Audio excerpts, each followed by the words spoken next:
ये M और N कोई परावर्तक पृष्ठ है। इस परावर्तक पृष्ठ पर समतल तरंगाग्र आपतित होता है।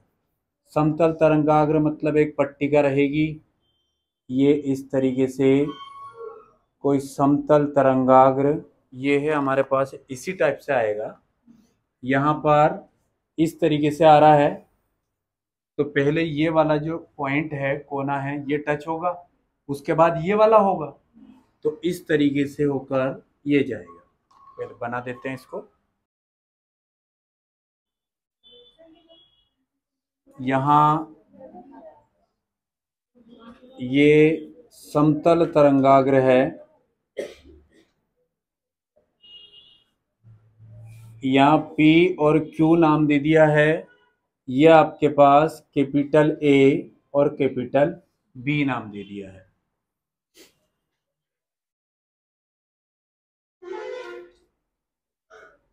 ये B वाला पॉइंट यहाँ आएगा तो इसको B डैश नाम दे दो, और ये A वाला यहाँ पर जाएगा तो इसको A डैश नाम दे रहे हैं। ठीक है, एरो से बताओ ये प्रकाश किरणें, लाइट रे किधर जा रही है, ये चीज हो गई है। अब यहाँ पे ये इनका आपतन बिंदु है। आपतन कोण निकालने के लिए हमारे पास अभिलंब होना जरूरी है।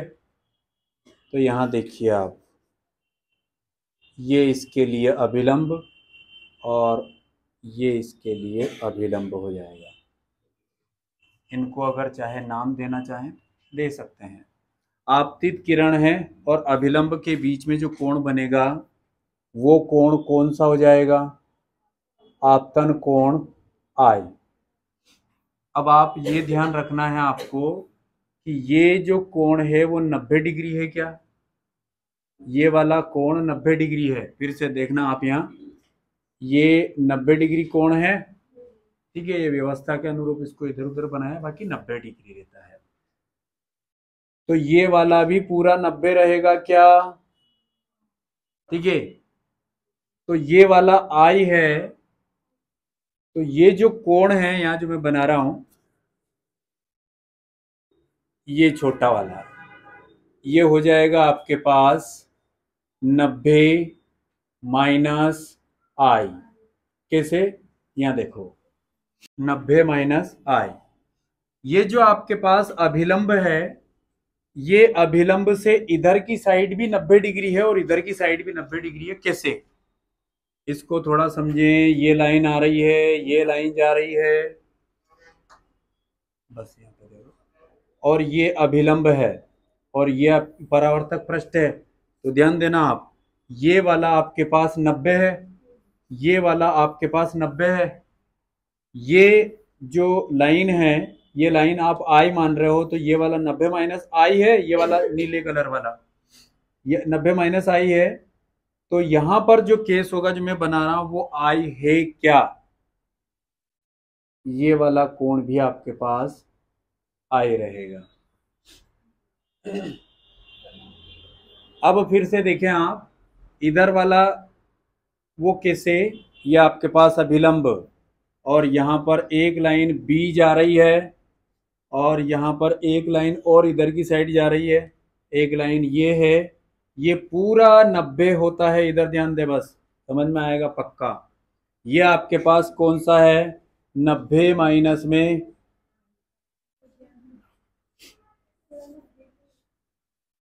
90 माइनस में आई, और ये वाला जो है आपके पास पूरा आई।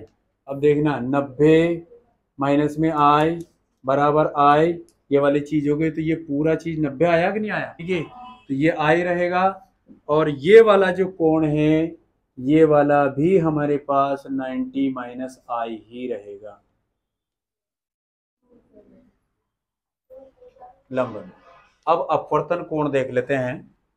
अपवर्तन कोण में ये सॉरी परावर्तन कोण, ये PQ है, ये X और Z नाम दे दो, कोई भी नाम से कोई फर्क नहीं पड़ने वाला। यहाँ ये वाला अपने पास आर है, तो ये जो छोटा कोण बन रहा है, ये वाला छोटा कोण क्या हो जाएगा, 90 माइनस आर। सही है क्या, जैसा वहां शो किया था, 90 माइनस में आर। अब फिर देखें, हेलो, ये है नहीं बना ना, घर पे बनाना है, ठीक है, पूरा जूम करके भेज दूंगा इसको। ये डायग्राम ही सब कुछ है इसके लिए, तो रे डायग्राम है वो। अब यहां देखें आप, ये वाली जो चीज है ये आपके पास कितना रहेगी वो शो कर दो।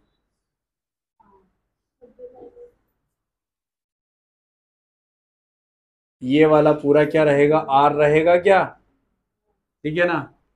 और यहां पर ये वाला कोण भी 90 माइनस आई। अब इसको आर, इसको फिर से समझने वाले हैं हम, क्योंकि यहीं पर सबसे ज्यादा प्रॉब्लमेटिक होता है। ओ देवांशी, प्रियांशी, अरे क्या लड़की है ये, माने ही नहीं यार। मैं मिटा दूंगा सब। ये पेंसिल मेरे को दे दो, ये भी मेरे को दे दो, आराम से बैठ। इधर देखें, फिर से समझने वाले हैं इसको। अभी मेरे पास डंडा था यहाँ पे, ठीक है। अब यहाँ पर क्या कर रहे हैं अपन, इसको समझने के लिए सिंपल चीज है। सबसे पहली बात तो यहाँ प्रकाश किरणें जो है एक ही माध्यम में ट्रेवल कर रही है। वायु अगर है तो वायु से ही परावर्तित हो रही है, इसलिए माध्यम माध्यम चेंज नहीं हो रहा है, इसलिए प्रकाश की चाल वो की वही रहेगी।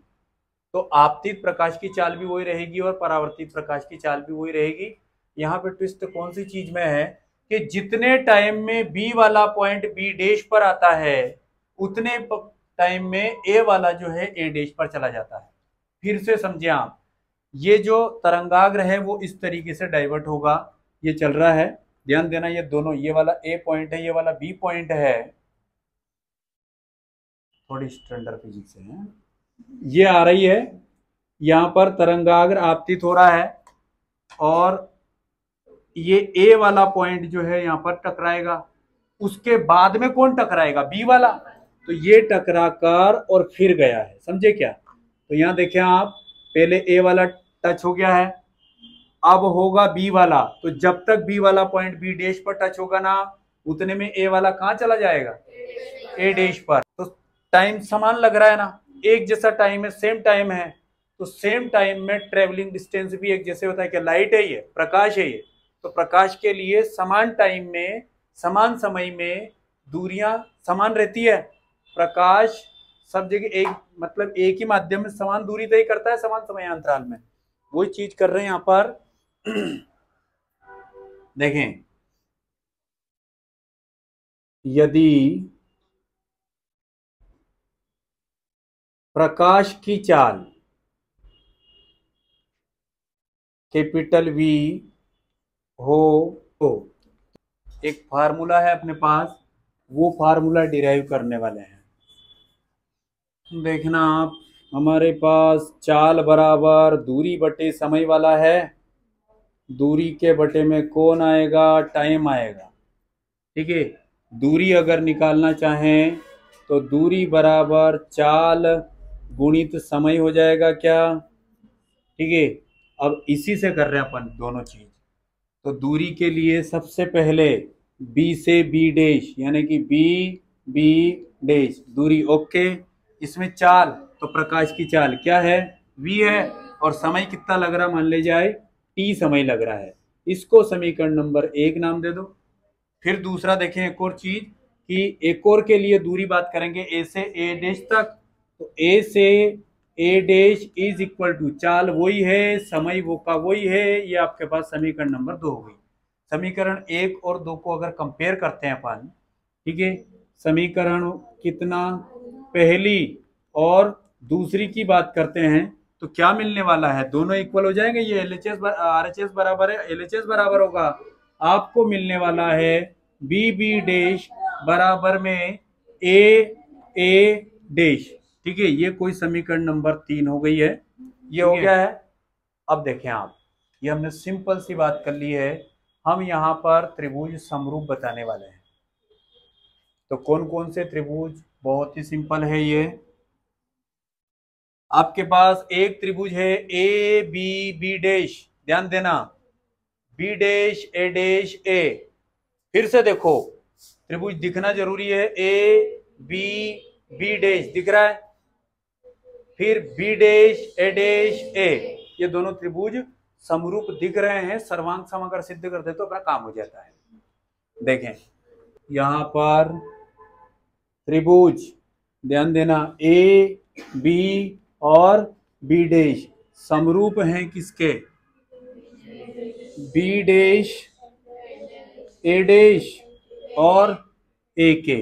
इनको सर्वांग सम सिद्ध करने के लिए तीन प्रॉपर्टी है, दो भुजाएं एक कोण, दो कोण एक भुजाएं, तीनों भुजाएं बराबर कर दो, तीनों कोण बराबर कर दो वगैरह।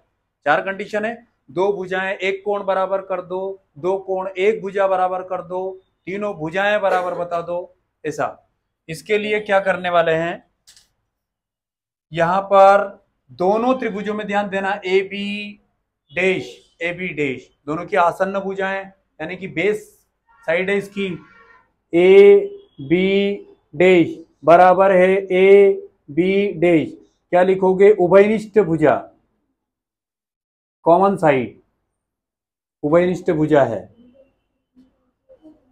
फिर दूसरा देखें आप, यहां पर एक ये वाला बी बी डैश ए डैश, ये यहां समीकरण 2 से बराबर है, तो एक है आपके पास बी बी डैश बराबर ए डैश, ये कहां से है, समीकरण 3 से बराबर है। दो भुजाएं बराबर कर दी कि नहीं अपनों ने, ठीक है, एक तो आसन्न भुजा और एक बी बी डैश और ये वाले दोनों। अब एक कोण बराबर कर देते हैं अपन, कोण देखना, कोण देखना, A B dash B, A B B dash, ये आपके पास 90 डिग्री है कि नहीं, फिर यहां पर भी वैसे ही रहेगा, ये भी 90 डिग्री, ये व्यवस्थाओं के अनुरूप बना रखा है अपने, बाकी रहेगा 90।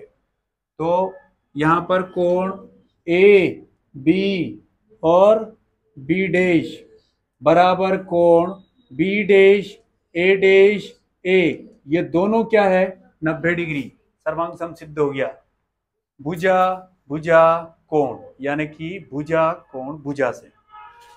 तो इस प्रकार से आपको मिलने वाला है, जो त्रिभुज ऊपर है ए बी बी डैश सर्वांग सम है किसके, त्रिभुज बी डैश ए डैश और कौन, ओके हो गया ना। अब सर्वांग सम है तो इनके कोण भी बराबर होंगे कि नहीं, तो यहां पर ए बी बी डैश में कोण आई आ रहा है और बी डैश ए में आ रहा है आर, तो आर का मान आई के मान के बराबर है। इस प्रकार से क्या करोगे आप कि कोण, ध्यान देना, बी ए बी डैश बराबर है किसके, कोण ए डैश बी डैश ए के। कैसे, ये है आपतन कोण का मान, ये है परावर्तन कोण का मान। आप कौन सा थ्योरी बात कर रहे हैं, हाइगन के तरंग सिद्धांत द्वारा प्रकाश के परावर्तन। कहने का मतलब तरंगे परावर्तित होती है, यहाँ पर सिद्ध करना है तो भैया परावर्तन के नियम का पालन करना चाहिए। वो तो दो नियम है ना, कि आपतन कोण का मान परावर्तन कोण के मान के बराबर होता है, और दूसरा क्या, आपतित किरण, परावर्तित किरण और आपतन बिंदु पर अभिलंब तीनों एक ही जगह है, तो दोनों नियम सिद्ध होते हैं।